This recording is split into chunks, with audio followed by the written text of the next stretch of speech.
At the end of 2022, the British aviation-themed watch company Bremont launched a code-breaking challenge.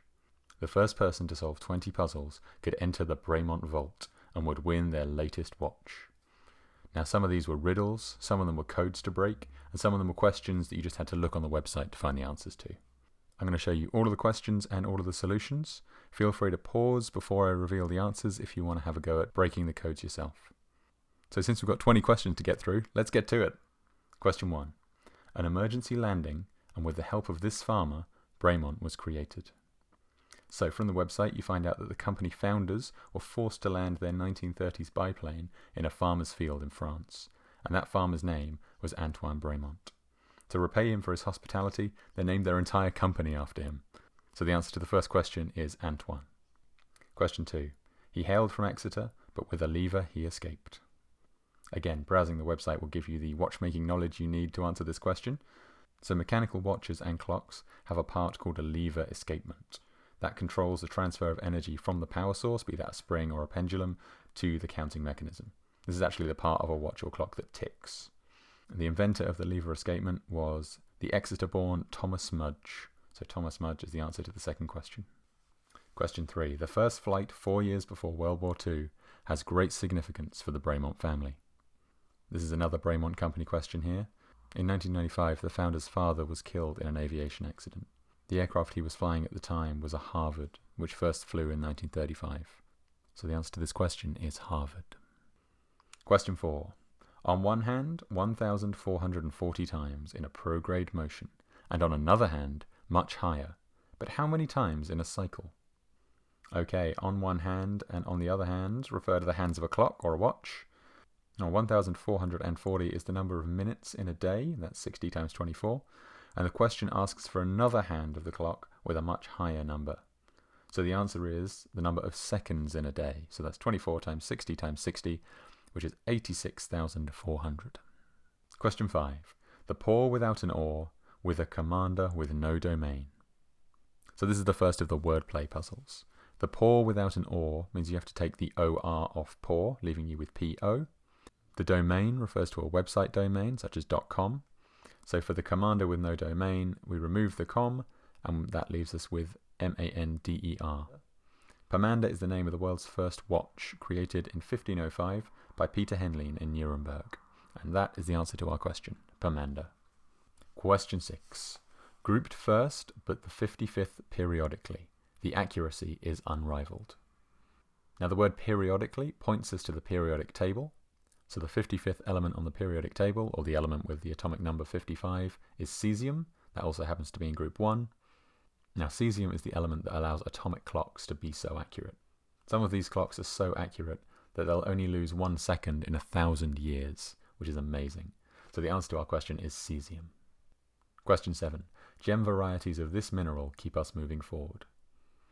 So the gems used in Bremont watches are rubies, and rubies are made of the mineral corundum. I'm just going to blitz through the questions where you find the answer on the website, because there are some good codes to crack coming up. Question 8. If you fall correctly, the name of this case is revealed for Bremont. So Bremont manufactures a triptych case.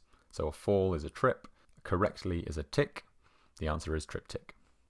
Question 9. An aircraft, which is a fraudulent group of notes. This is one of my favourite of the wordplay ones. Something fraudulent is a con, and a group of notes is a chord. So the aircraft is Concorde. Question 10. A writing implement of boring nature which ends most elements. So the elements points us back to the periodic table. We can see that many of the elements end in A writing implement is a pen, and something boring is dull.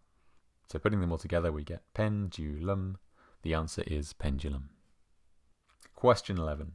If you didn't escape, there would be trouble and a great weight on your shoulders. Now this is quite a strange one. In Bremont's diving watches, they have a helium escape valve to prevent gas buildup, hence escape. Now my first thought when trying to solve this was that the answer was pressure. Given that you're pointing to diving watches, a great weight on you would be a pressure, but this was the incorrect answer. The actual answer is 4.002602. That's the atomic weight for helium. I'm still not 100% sure how they expected people to get that one. It is very tenuous at best. Question 12. Modern watches have come a long way since Nuremberg. corresponding keys to give you the second passcode. Then we've got two strings of digits. That's 73837 436 5346. The important phrase in this riddle is corresponding keys, and this refers to a phone keypad. However, this gives us multiple letters for each number in the code. So with a bit of logic and a bit of trial and error, the answer is revealed as Peter Henlein, the inventor of the watch, and that is confirmed by the reference to Nuremberg in the question. So the answer is Peter Henlein. Question 13. The answer lies behind the scenes. Now, I've seen this type of question so many times in online riddles. Behind the scenes refers to the developer tools on the website. So looking in there reveals the answer is engfizz. Question 14. A word has been encrypted by a famous mathematician's work. And then we've got the number 5377 34132 3314181.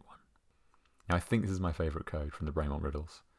The mathematician in question is Fibonacci, famous for coming up with the Fibonacci sequence. So the sequence starts with 1, 1, and then continues by adding the two previous numbers in the sequence together. So 1 plus 1 is 2, 1 plus 2 is 3, 2 plus 3 is 5, 3 plus 5 is 8, etc. So if we write out the first 26 numbers in the Fibonacci sequence and assign each one the corresponding letter of the alphabet, we have ourselves a code.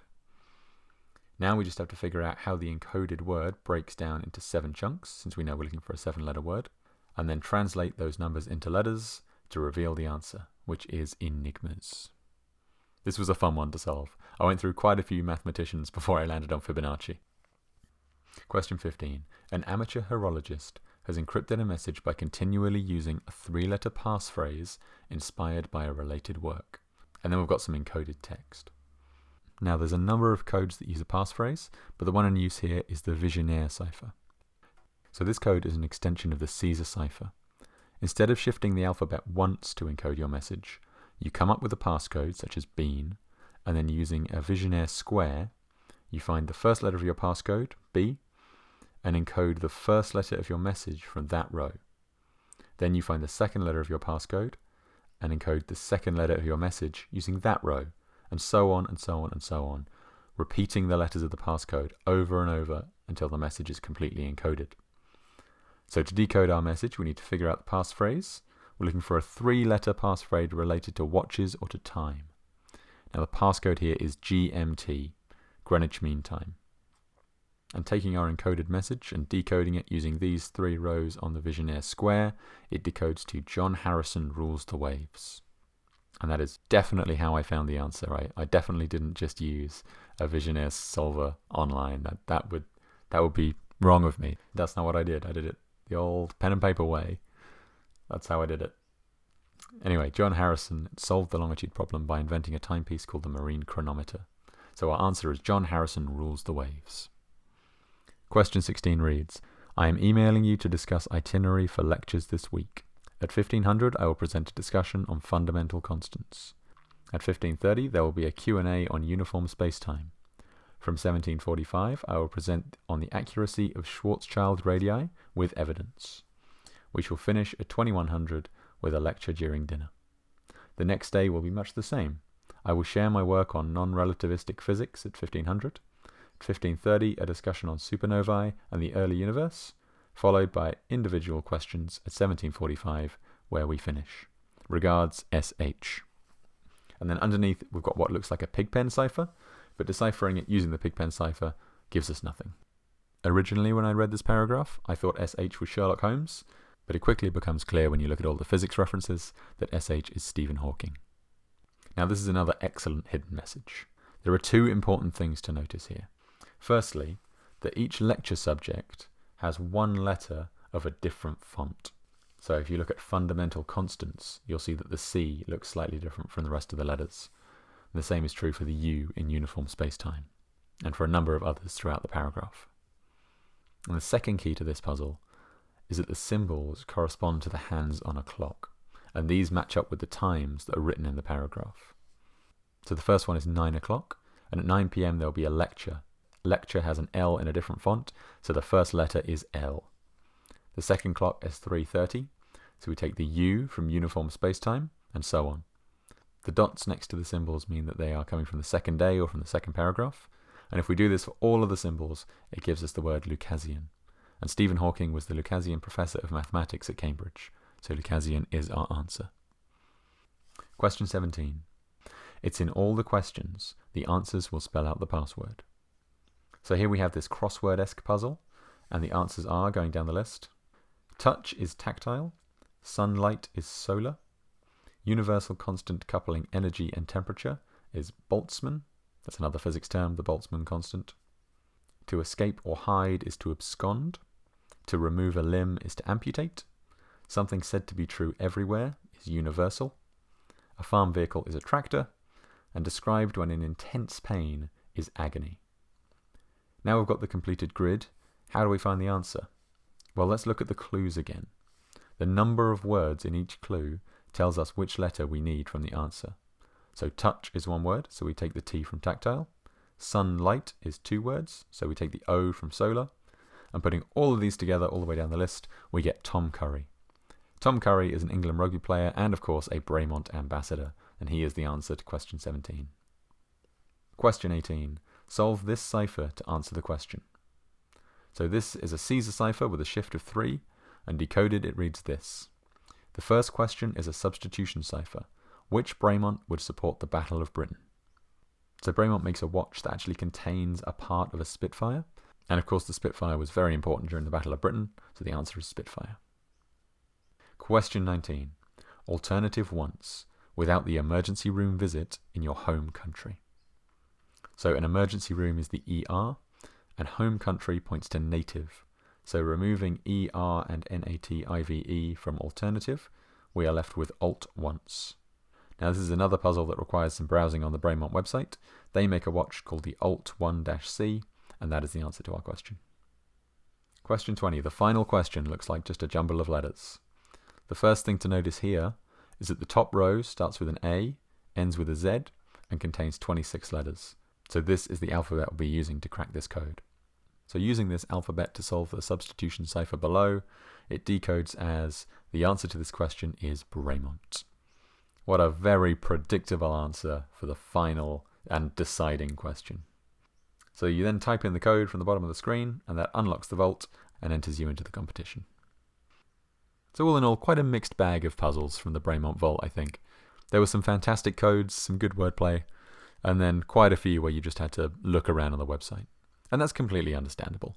Bremont commissioned this because they wanted to get eyes on their website, they wanted the promotion, so of course they're going to want people browsing, looking at their watches to find the answers. So I hope you enjoyed seeing the answers to these riddles. Let me know if you paused the video and solved any of them in the comments, and thank you very much for watching.